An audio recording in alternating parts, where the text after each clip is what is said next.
Pathfinder classes में आपका स्वागत है। क्लास 10th के बच्चे ध्यान देंगे। आज मैं आपको बड़ा ही इम्पोर्टेंट टॉपिक पढ़ाने जा रहा हूं जिसका नाम है वर्ब अर्थात क्रिया। कोई भी वाक्य गठन में एक सब्जेक्ट और एक वर्ब का होना अनिवार्य होता है। तो आप समझ सकते हैं कि यदि कोई वाक्य गठन करना है तो हमको एक सब्जेक्ट लेना पड़ेगा और एक वर्ब। तो सब्जेक्ट नाउन होता है या प्रोनाउन, जो मैं पढ़ा चुका हूं, और आज जो मैं पढ़ाने जा रहा हूं वो है वर्ब। काफ़ी इम्पोर्टेंट चैप्टर है, इसलिए गौर से इसको पढ़ेंगे और लिखेंगे। कहेंगे अ verb is a word. A verb is a word that denotes मतलब होता है दर्शाना। What denotes what the subject does. What the subject does. What is done to, what is done to the subject, और what the state, what the state, state मतलब अवस्था होता है, स्थिति होती है, ऑफ द सब्जेक्ट। यानी a verb is a word that denotes what the subject does, यानी कर्ता क्या करता है। What is done to subject, to the subject, उसके प्रति क्या किया जाता है, यानी कर्ता के प्रति क्या किया जाता है। और what the state of the subject is, और वक्ता का कर्ता का स्थिति क्या है। इसको व्यक्त करने वाले शब्द को हम लोग क्रिया कहते हैं। हिंदी में लिख देते हैं, कर्ता क्या करता है, वक्ता क्या करता है, उसके प्रति क्या किया जाता है, या उसकी स्थिति क्या है, या उसकी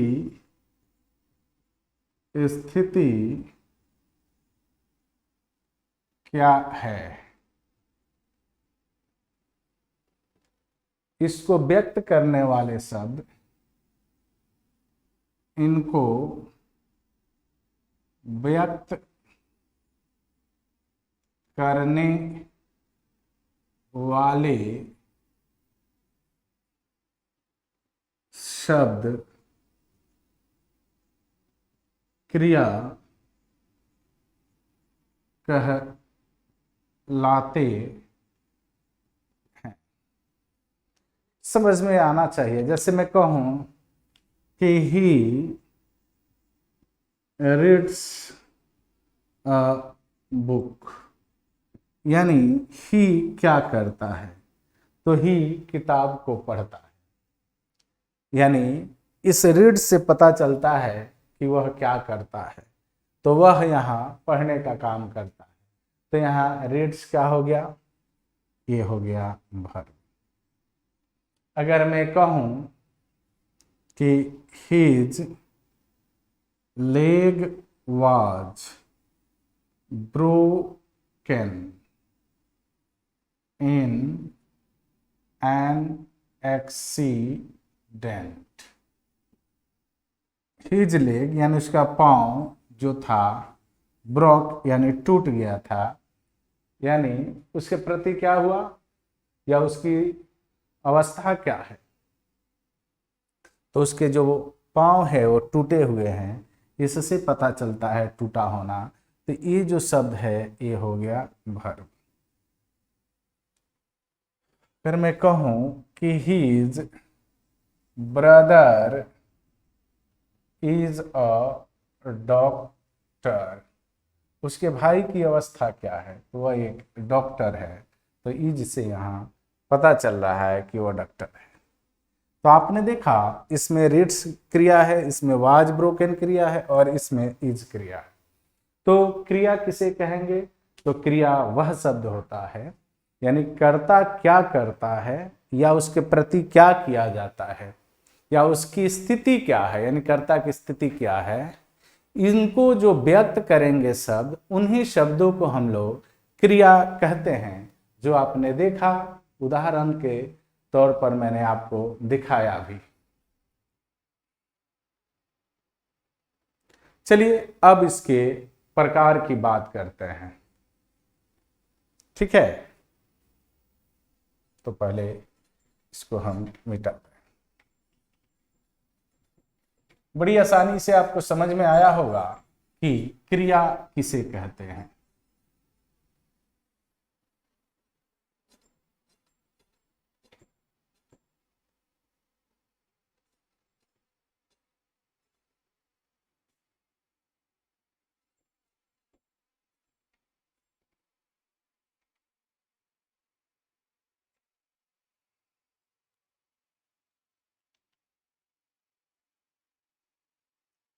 kinds of verb, kinds of verb, क्रिया के भेद। तो चलिए हम यहाँ क्रिया को 7 भाग में बांटते हैं। 11-12 में कई तरह से लोग बांटते हैं, 11 में 12 तरीके से बांट के पढ़ाते हैं, लेकिन जब 12 में चलते हैं तो 2 ही प्रकार से बांट कर पढ़ा देते हैं। ये एक दूसरे का निकला हुआ पार्ट होता है, इसीलिए आप कितना नॉलेज रखते हैं बताने का उस पर डिपेंड करता है। क्लियर है? तो आप यहाँ पढ़ेंगे 7 भागों में, ठीक है। कहेंगे कि there are 7 kinds of verb, verb के निम्नलिखित 7 भेद हैं। पहला transitive verb, transitive verb, transitive का मतलब होता है सकर्मक, ठीक है।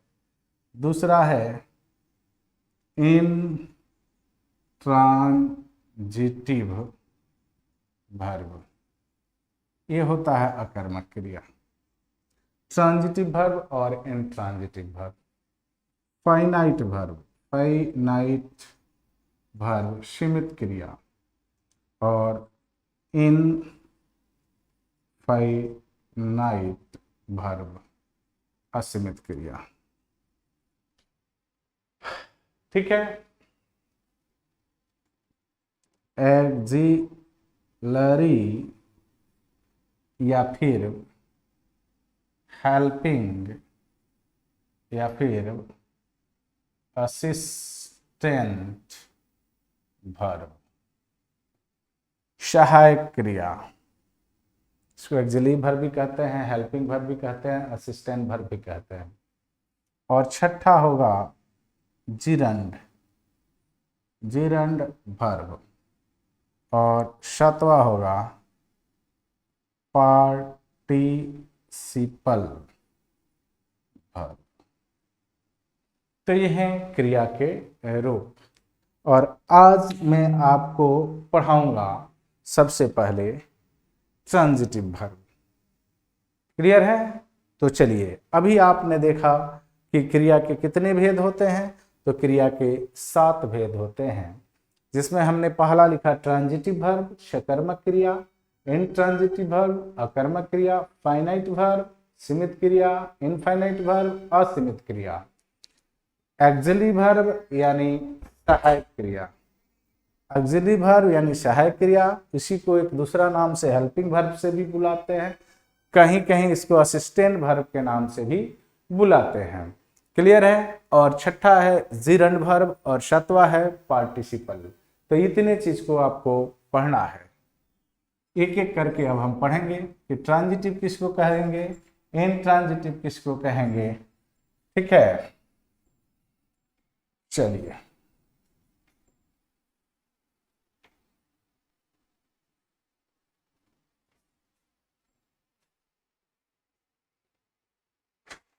पहला ट्रांजिटिव वर्ब।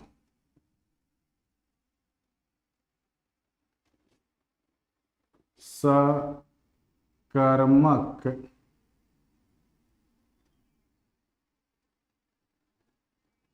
क्रिया। सकर्मक क्रिया। ठीक है, कहेंगे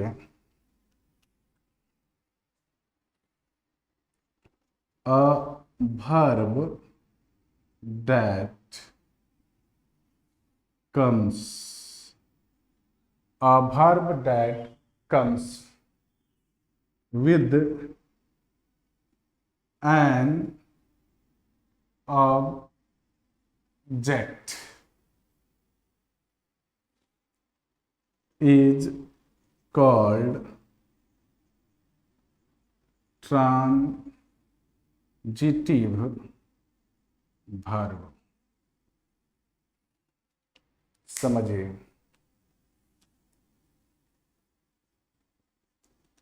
क्रिया का वह रूप जो अपने साथ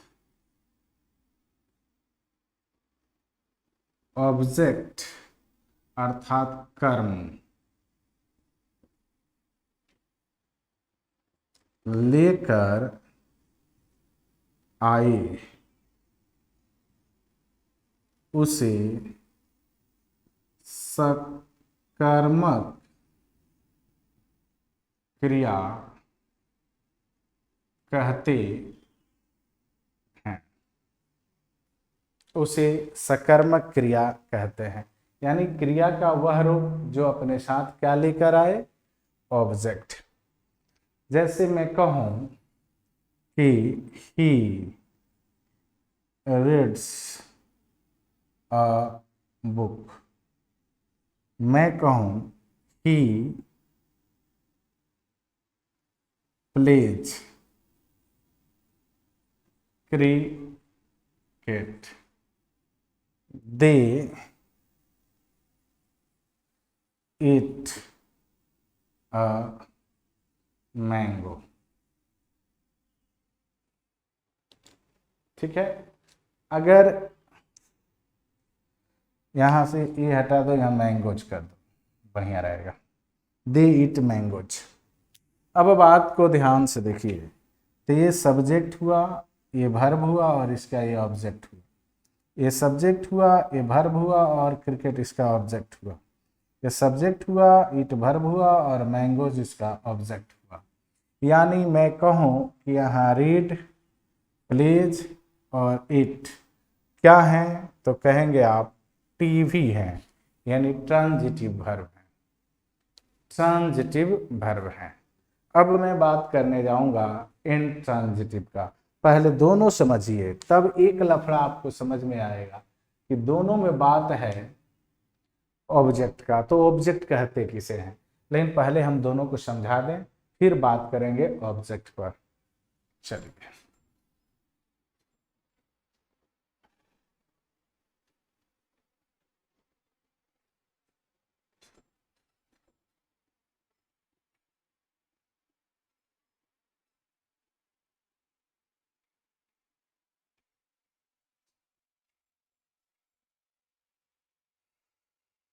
अगला है 2 नंबर, इन ट्रांजिटिव जिटिव वर्ब,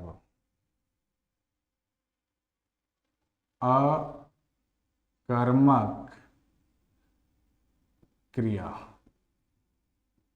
अकर्मक क्रिया।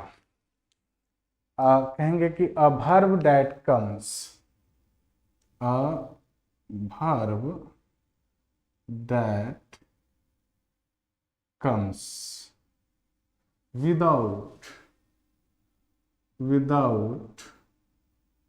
an object, in a sentence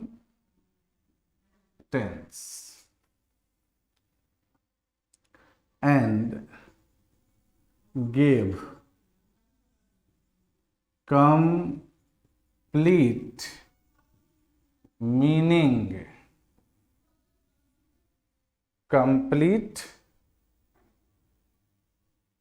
meaning is called intransitive verb। ठीक है, हिंदी में लिख ले। क्रिया का वह रूप, क्रिया का वह रूप जो बिना ऑब्जेक्ट यानी कर्म के ही अपना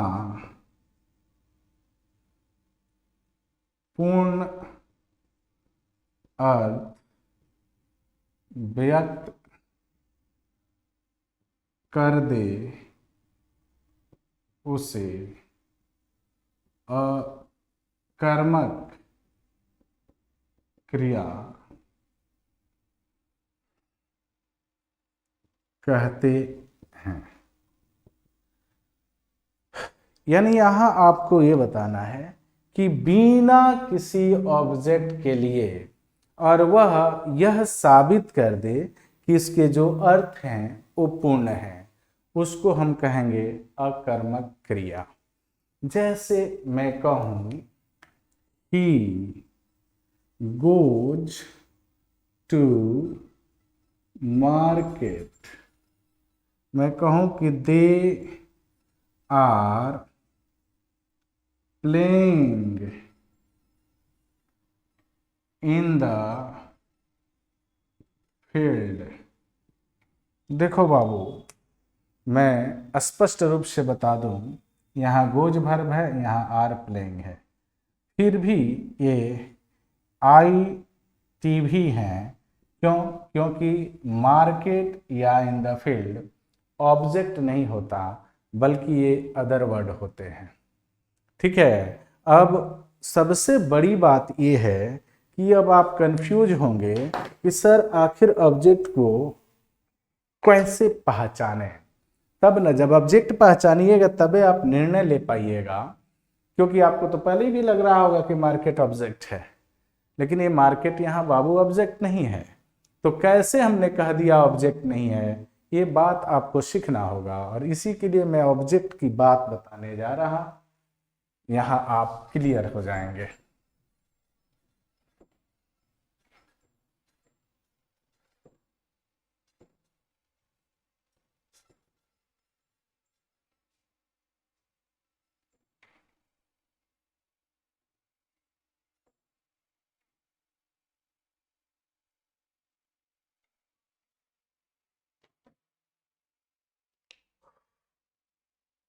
ऑब्जेक्ट यानी कर्म किसको कहते हैं? तो कहेंगे जिस पर क्रिया का प्रभाव पड़े। अब जिस पर क्रिया का प्रभाव पड़े, प्रभाव पड़ने से आप क्या समझते हैं? प्रभाव पड़ने से आप क्या समझते हैं? क्या आपको समझ में आ रहा है कि प्रभाव पड़ना क्या होता है? नहीं समझ में आएगा। तो इसको जानना है कि प्रभाव क्या होता है। तो इस प्रभाव को जानने के लिए मैं आपको बता दूं एक ट्रिक जो याद रखिएगा। सपोज मान लीजिए कि ये आप हैं, ठीक है, और यहाँ एक आम रखा हुआ है। ये क्या है? आम है। आम समझ लेना। ये मान लीजिए पत्र है, और ये मान लीजिए कि आपका मार्केट है, या ये मान लीजिए कि आपका फील्ड है, और ये है आपका मैंगो, और ये मान लीजिए आपका लेटर। बात को समझिए बाबू।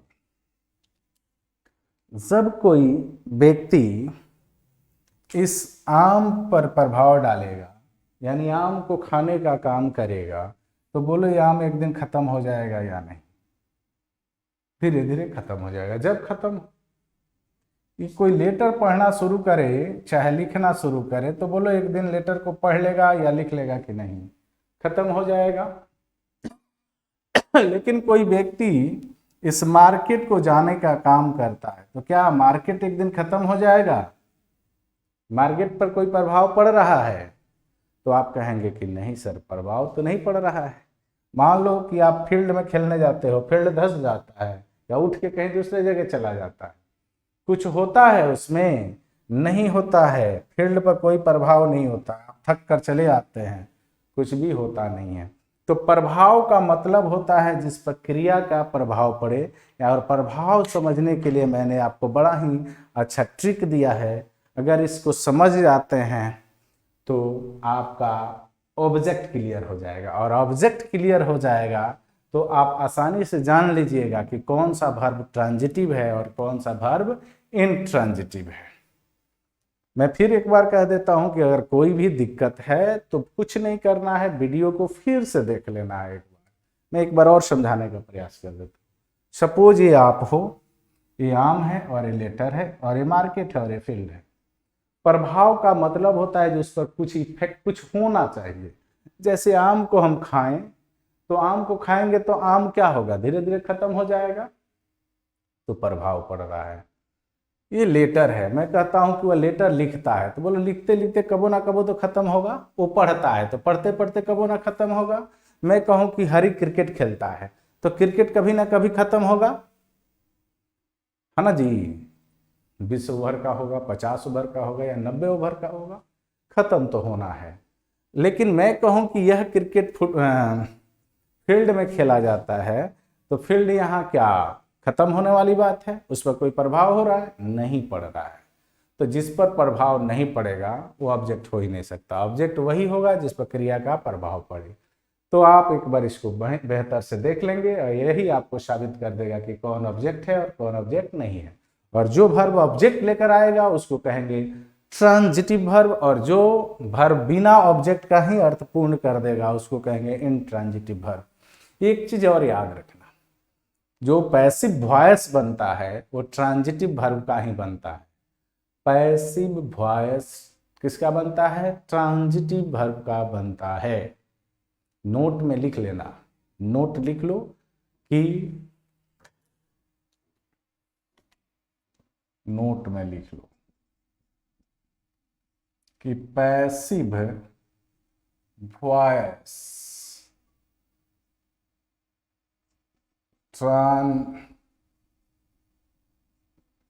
ट्रांजिटिव वर्ब वाले वाक्य का ही बनता है। चलिए, तो ये रहा आपका वर्ब का वीडियो पहला। मिलते हैं फिर अगले पार्ट 2 में। तब तक के लिए गुड बाय।